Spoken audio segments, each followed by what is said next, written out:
Daily current affair के इस programme में आप सभी का स्वागत है। हम कुछ करंट अफेयर के प्रश्नों को देखते हैं और इनकी व्याख्या हम करेंगे। पहला प्रश्न हमारे पास है, Bharat immunological and biological limited ने कोरोना वैक्सीन तैयार करने के लिए किस कंपनी के साथ समझौता किया है? ये समझौता हुआ है भारत बायोटेक के साथ। भारत बायोटेक और Bharat immunological and biological limited ने आपसी करार किया है और आपसी करार करने के बाद अक्टूबर तक ये कंपनी कोवैक्सीन की 1.5 करोड़ डोज तैयार करेंगी। देखिए, ये कोवैक्सीन है जो कोविड-19 का टीका, जो कोविड-19 के टीका इस टीका एक विकसित किया गया था। यह भारत बायोटेक द्वारा विकसित किया गया था। भारत बायोटेक के द्वारा ये विकसित किया गया था और भारत बायोटेक का जो मुख्यालय है वह हैदराबाद के अंदर है। भारत बायोटेक का मुख्यालय हैदराबाद में स्थित है और कोवैक्सीन को भारत बायोटेक ने बनाया था। देखिए, ये Bharat immunological and biological cooperation limited जो बुलंदशहर के अंतर्गत है, इसके मध्य और भारत बायोटेक के मध्य यह समझौता हुआ है और भारत बायोटेक के मध्य यह समझौता हुआ और अक्टूबर तक इसका जो लक्ष्य रखा गया है, अक्टूबर तक इसका लक्ष्य रखा गया है 1.5 करोड़ कोवैक्सीन की डोज तैयार करने का लक्ष्य यहाँ रखा गया है। दूसरे प्रश्न की ओर बढ़ते हैं। दूसरा प्रश्न है, आईसीआईसीआई प्रूडेंशियल म्यूचुअल फंड ने हाल ही में भारत की म्यूचुअल फंड इंडस्ट्री में कौन सा स्थान हासिल किया है? देखिए, आईसीआईसीआई प्रूडेंशियल म्यूचुअल फंड ने भारत की जो म्यूचुअल फंड इंडस्ट्री है उसके अंतर्गत दूसरा स्थान प्राप्त किया है। यहाँ हाल ही में भारत की म्यूचुअल फंड इंडस्ट्री में एचडीएफसी म्यूचुअल फंड को पीछे छोड़कर दूसरे स्थान प्राप्त किया है। एचडीएफसी म्यूचुअल फंड अब तीसरे स्थान पर पहुंच गया है, जबकि एसबीआई म्यूचुअल फंड पहले स्थान पर है। एसबीआई म्यूचुअल फंड पहले स्थान पर है। यह देखिए, यह आईसीआईसीआई प्रूडेंशियल म्यूचुअल फंड है और वर्तमान में यह कौन से स्थान पर है? दूसरे स्थान पर।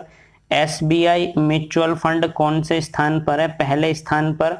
जबकि तीसरे स्थान पर एचडीएफसी म्यूचुअल फंड तीसरे स्थान पर है। जो पिछला वर्ष था, पिछले वर्ष के अंतर्गत म्यूचुअल फंड की रैंकिंग में एचडीएफसी दूसरे स्थान पर था और आईसीआईसी प्रूडेंशियल म्यूचुअल फंड तीसरे स्थान पर था। इस वर्ष एचडीएफसी को पछाड़कर यह आईसीआईसी प्रूडेंशियल फंड दूसरे नंबर पर है और एचडीएफसी को तीसरे नंबर पर यहां भेज दिया गया है। हम नए प्रश्न की ओर बढ़ते हैं और नया प्रश्न है, भारत का कौन सा राज्य डिजिटल बाढ़ रिपोर्टिंग का इस्तेमाल करने वाला देश का पहला राज्य बन गया है? और इसका उत्तर है असम।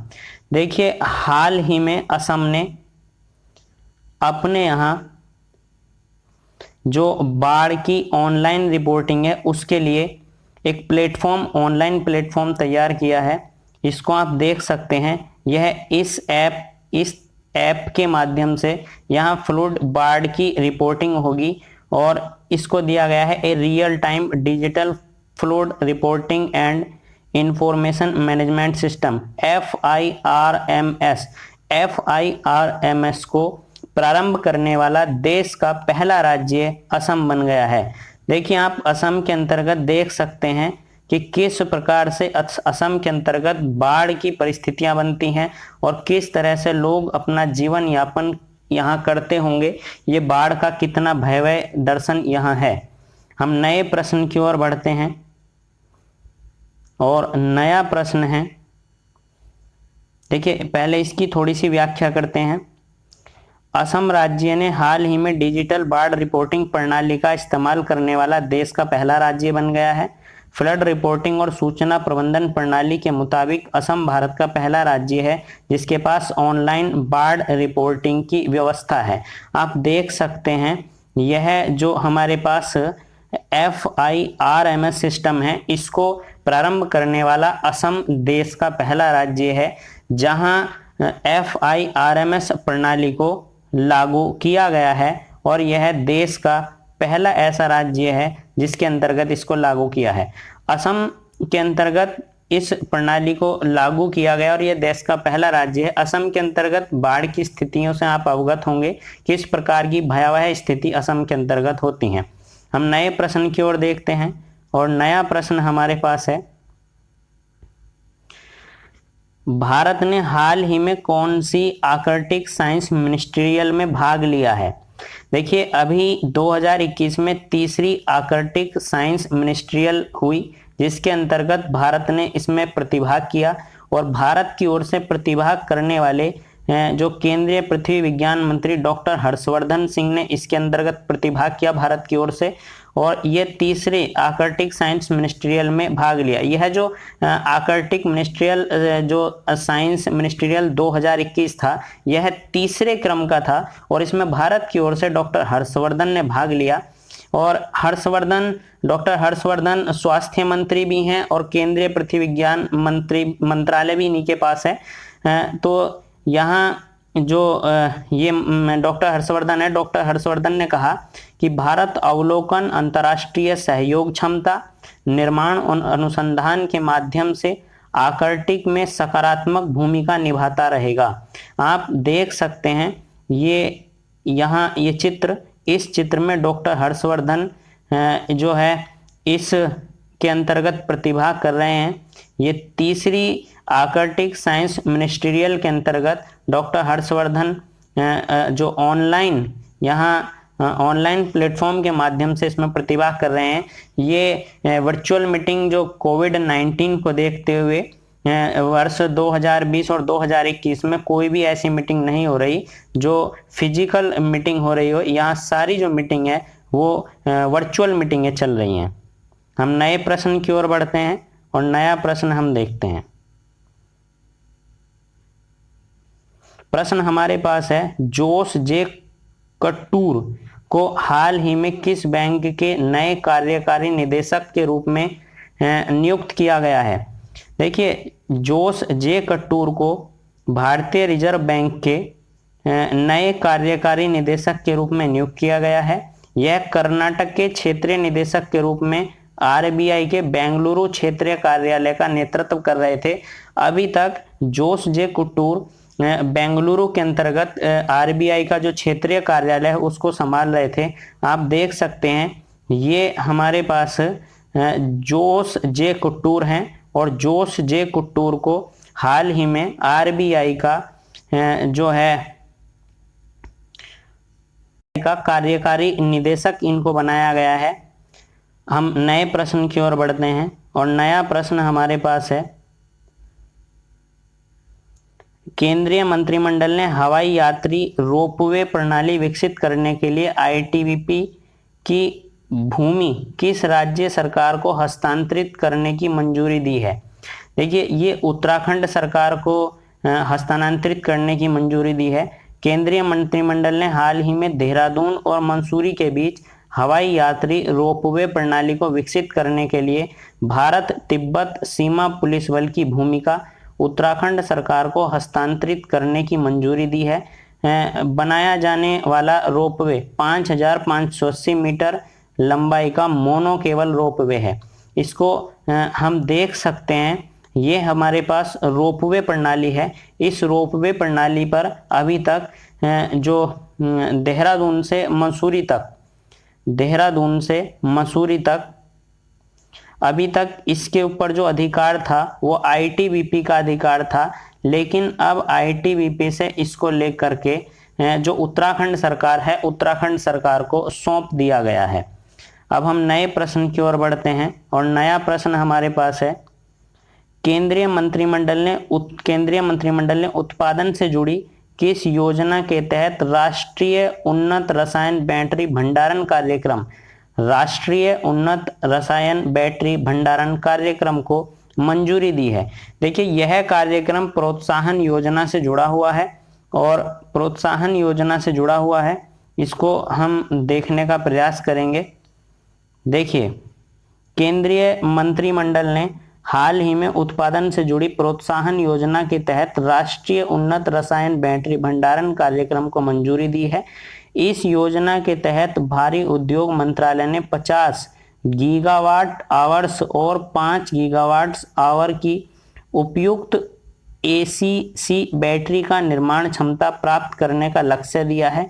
इसको आप देख सकते हैं कि ये कैबिनेट का निर्णय है और कैबिनेट का निर्णय 12 मई 2021 का कैबिनेट का निर्णय है।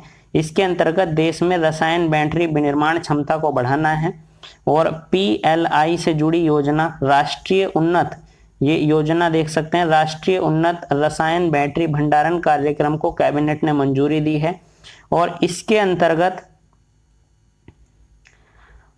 18,100 करोड़ रुपए 18,100 करोड़ रुपए की लागत वाली इस योजना के तहत 50 गीगावाट आवर और 5 गीगावाट आवर की उपयुक्त ACC बैटरी निर्माण की क्षमता को प्राप्त करने का लक्ष्य रखा गया है।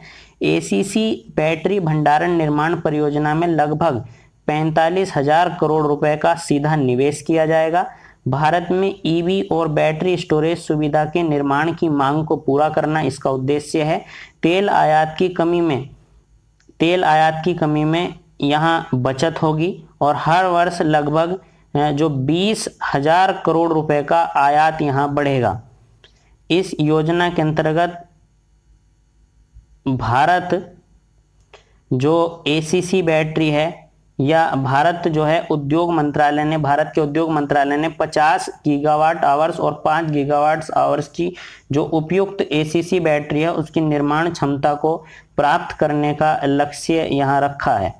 हम नए प्रश्न को देखते हैं और नया प्रश्न हमारे पास क्या है, देखिए।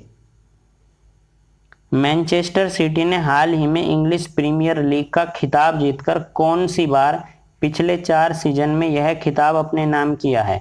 देखिए 4 सीजन हुए हैं इंग्लिश प्रीमियर लीग के और इसके अंतर्गत जो तीन सीजन है वो मैनचेस्टर सिटी ने हाल ही में 2020-21 सीजन के लिए इंग्लिश प्रीमियर लीग का खिताब अपने नाम किया है। यानी कि इसको इंग्लिश प्रीमियर लीग का जो खिताब है वो मैनचेस्टर सिटी ने जीता है। इन्होंने पिछले 4 सीजन में से तीसरी बार यह खिताब जीता है। अभी तक इसके 4 सीजन हुए हैं और 4 सीजन में से 3 सीजन को मैनचेस्टर सिटी ने जीता है, जबकि पेप गार्डियोला की टीम अब तक कुल 5 बार चैंपियन बन चुकी है। यहाँ आप ये देख सकते हैं कि किस प्रकार से जो मैनचेस्टर सिटी की टीम है, मैनचेस्टर सिटी की टीम यहाँ जीत का जश्न मना रही है। और ध्यान इस बात का रखना है कि जो इंग्लिश प्रीमियर लीग है ये फुटबॉल से संबंधित लीग है। इंग्लिश प्रीमियर लीग फुटबॉल से संबंधित लीग है। अब देखिए हमसे जुड़ने के लिए या हमारी लाइव कक्षा लेने के लिए नीचे डिस्क्रिप्शन में दिए गए लिंक पर क्लिक करें। हम अब तक सैकड़ों सिलेक्शन दे चुके हैं विभिन्न सरकारी नौकरियों में, अब आपकी बारी है। और कोर्स बेहद कम कॉस्ट के साथ उपलब्ध हैं। हमसे जुड़ने के लिए डिस्क्रिप्शन में दिए गए लिंक पर क्लिक करें। धन्यवाद।